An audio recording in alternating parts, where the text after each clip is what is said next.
I did a show with you about a year ago, and I started being followed by a guy in New Orleans, and he kept writing me, sending me these videos. I decided to look at one of them, and I was blown away. And I started calling him, and he started calling me, and I said, I've got to come down there. What's going on down there in New Orleans?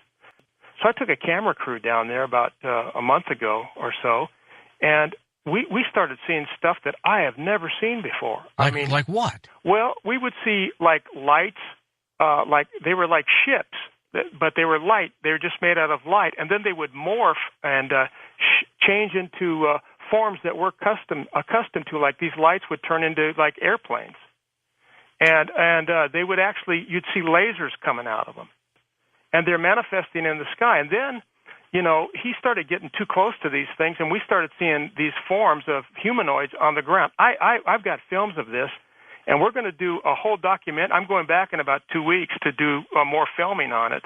And they're happening on this shipyard where there's these cranes. The ships are actually landing on these cranes, and we're seeing some kind of channeling of like light down these cranes into the ground. It's like, I don't understand it yet. But on the ground, we're seeing humanoid forms, and they're not like these grays that people talk about. They're actually almost like human, and it's just very, very strange. We interviewed the guy there in the French Quarter, and I'm going to have a short piece for this that we've already caught available for people in about a week. We're still in post-production putting together the 7-minute piece so I can make it available to people. I think they're fallen angels. I think that's what they are, because fallen angels have forms. They're different than demons. Demons have no forms. So, when people say, well, the fallen angels are just demonic, they're not. Demons actually came from the Nephilim. Those are the disembodied spirits that want to go back into bodies. But these fallen angels, they don't want to go into bodies. They already have a body, and they're just these grotesque things that we've stumbled into, and it's just absolutely weird. I've seen a lot of stuff in my life, and I've traveled the world, made a lot of films, but this is something so strange. This kind of stuff, I don't even see it, and nothing like it even on YouTube. And you know how weird YouTube can be. Now, are these full-figured creatures? I mean, are they, 5-6 feet tall? Some of them are bigger, and some of them shape-shifted into animals, with huge eyes. It's just very weird. This is weird. Very strange. And they're around his house, too, which is really strange. So they're actually, I said, now you stay away from these things, because I think you're getting into a realm of darkness that you shouldn't. I don't think you're able to deal with it, and I think you should stay away from it until I get back to stand with you in this thing, because it's very strange. And I really think these things have a tremendous impact on this world. I think they're affecting people's thought lives, and there's an amazing scripture in the book of Ephesians that talks about standing against the strategies of the devil. And it talks about powers and rulers of darkness and spiritual hosts of wickedness in the heavenly places. We believe that angels fly in ships. 2 Chronicles 28:18 talks about the chariots of the cherubim. And these angels fly in ships. Well, so do the dark fallen angels fly in ships. And many of the sightings that we're seeing are these dark angels in heavenly places. But there's a difference between heaven and heavens, or heavenly places. And it's really important tonight that we make a distinction between the two, because most people that read the Bible, they don't understand the difference between heaven and heavens. But when you say ships, to me, we're talking about something physical. They are physical, and they're also light. They can manifest into physical forms, and they also can just be light. These things can shape shift, and they can create all kinds of images that we're accustomed to seeing. And we have one image, and it's in this 7-minute piece, where we see a light that transforms into like a 747 in less than like a tenth of a second. How and strange. If you were on the ground, you wouldn't be able to see it. It happens that fast. But we caught it because cameras, they can actually see, frame by frame, and we catch them in the frames, and it's absolutely amazing. Why this area, Ken? Why there? I don't know why there yet. I'm not sure it's germane just to New Orleans. I met a guy called me from Lafayette, and he's seeing orbs all over the place in Lafayette. And so I'm not sure it's just New Orleans, but we found this one shipyard where we're seeing these ships land on these cranes, And I've already rented a boat to go out on the Mississippi because the shipyard is right near Jefferson Parish, and we're going to take a ship out there and sneak up on it. Is this safe for you? I don't know. This is what I do. George. I know. I sneak into the pyramids with spy cameras. It's just something that has to be done, and this is what I do. It maybe isn't safe, but I'm going to do it. Ken, the fallen angels, as you call them, what are they doing? What do they want? Well, first of all, I want to get this piece down to Tom for you to see. You've got to see this, George. Can you email it to us? Yeah, I'm going to email it to you. These things are ancient. They're ancient, and they affect everywhere where there's power, political power, economic power, even religious power. And these entities, these fallen angels, not demons now, there's a difference, are affecting our social orders everywhere. And now they're becoming visible to us. I've never seen anything like this before. I mean, I've seen stuff on UFOs, but I've never seen these kinds of images that we've captured. And I think something pretty significant is going to happen on this planet very soon. You may be right. I really do. And they're bringing it to some kind of crescendo. You know that the Bible uses the word star for angels. It says the stars fall from heaven. It's not talking about physical stars. It's talking about angels. Interesting. And we've always, most people don't get that right, because how can a star, not even one star could fall to Earth. It would they're so much huger, and they just burn us up real quick. But these are talking about angel entities. And when it says in Revelation 12, and there was war in heaven, we do not understand this word heaven right.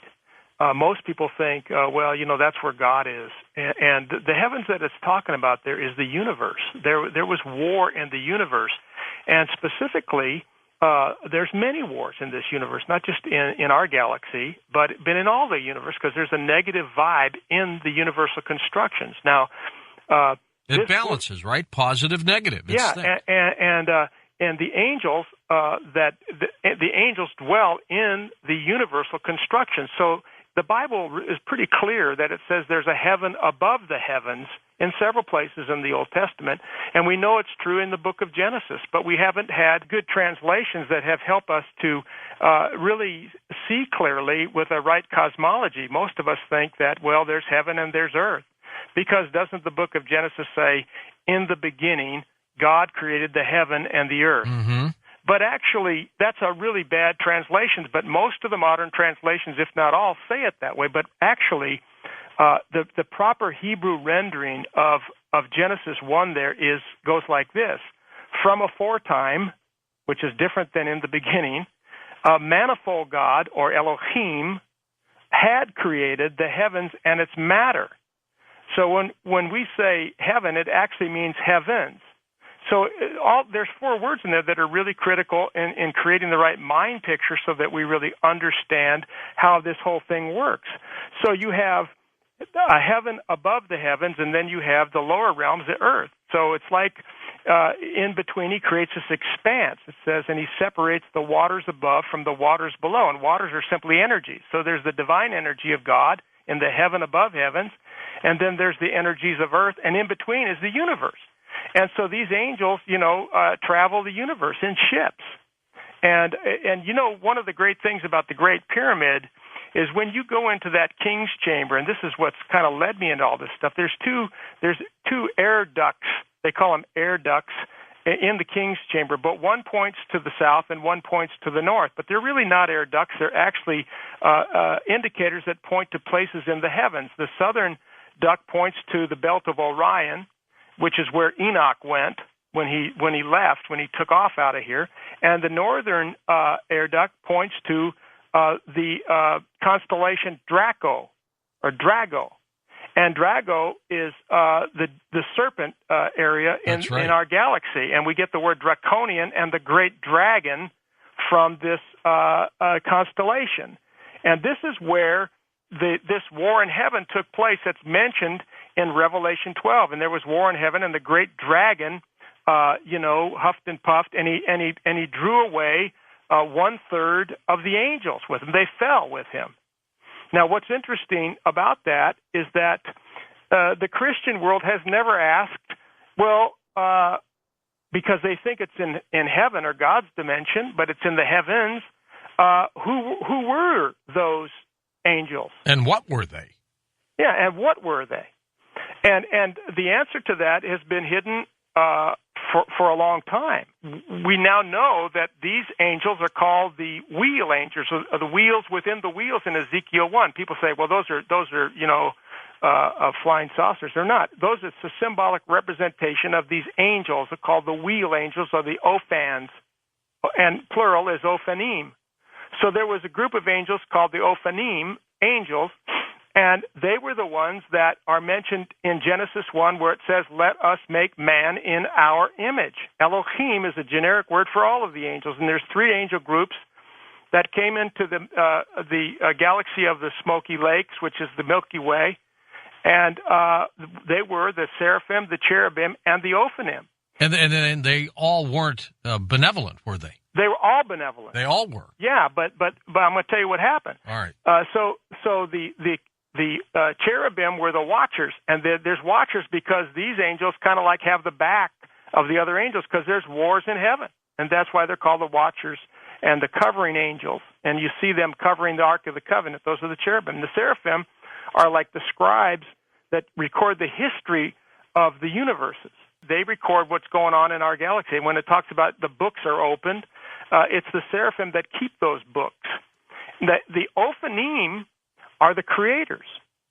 And so you see in Genesis where it says, let us make man in our image, most of the Christian world will say, well, that's the Trinity talking amongst itself. But no, because later on we find it says, well, now the man that's eaten from the tree of the knowledge of good and evil, he'll be like one of us. We know that the Bible teaches that those were the creator angels. And it was those angels that got into a fracas with Lucifer, because Lucifer was a cherubim archangel.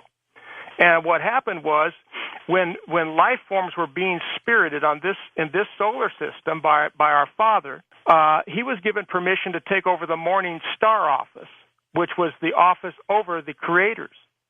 And when he did that, he moved from his cherubimic office to an Ophanic overseer office. And that's why he's called the Halal, or the morning star. And Jesus is also called the morning star, and that's why the Mormons think they were brothers, but they weren't brothers at all. It's just that they stood in the same office. When he took that office over, that's when stuff started happening that brought about corruption and trouble, because he started sifting the creator codes from the Ophanim. And this created real problems. And the first problem it created is what started the war. Why would these entities even create problems? They have freedom of choice, and they're still trying to overcome themselves to get to the heaven above the heavens, because the angels are still in the heavens. They're still in the expanse, and they're trying to accelerate and get to the heaven above the heavens. And so they have freedom of choice. They're not like robotic. They also have free will like we do. And so Lucifer tried to accelerate himself in a way that wasn't, his method was inappropriate.